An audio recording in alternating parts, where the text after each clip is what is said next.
فكرة نميس. لو عايزة تحفظي أي نوع خضار لمدة أكتر من أسبوعين، تعالي شوفي الفكرة الفظيعة دي. هيفضل معاكي الخضار طازة كأنك لسه شارياه. هتجيبي منظم تلاجة أو أي علبة بلاستيك عندك أو أي طبق. هتجيبي فلنة تكون قطن من بتاع الولاد، تكون ما بتستخدمهاش بس تكون طبعا نضيفة. هنحطها في الطبق أو في المنظم بالشكل اللي انت شايفاه ده.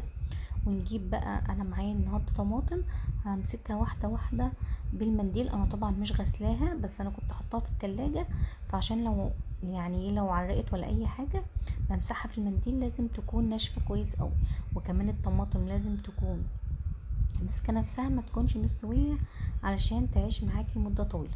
تقدري كمان تعملي الفكره دي في الخيار وفي الكوسه واي وجزر واي حاجه، يعني اي خضار عايزه تحفظيه احفظيه بالطريقه دي. هيفضل معاكي لمده اسبوعين او اكتر كانك لسه شارياه. كمان اكتر حاجه بتدوس معانا هي الخيار. الفكرة دي بتخليه يعيش مدة طويلة جدا من غير ما يكرمش ولا يدبل مننا، وبتحافظ عليه لمدة طويلة جدا.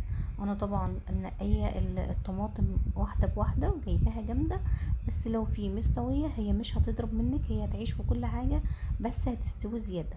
فالاحسن ان انت تجيبيها تكون يعني ماسكة نفسها ومش مستوية. تمام. هنحط بقى زي ما انت شايفة كده، انا مش غسلاها، وكمان مش بشيل العود الاخضر ده اللي فوق او الجزء الاخضر اللي فوق، بس لو كان طويل تقصيه او تشيليه.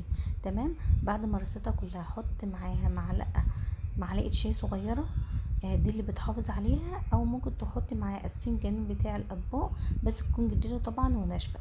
وبقفل عليها بالشكل ده وبشيلها في التلاجة. ويا رب يكون الفكره عجبتك.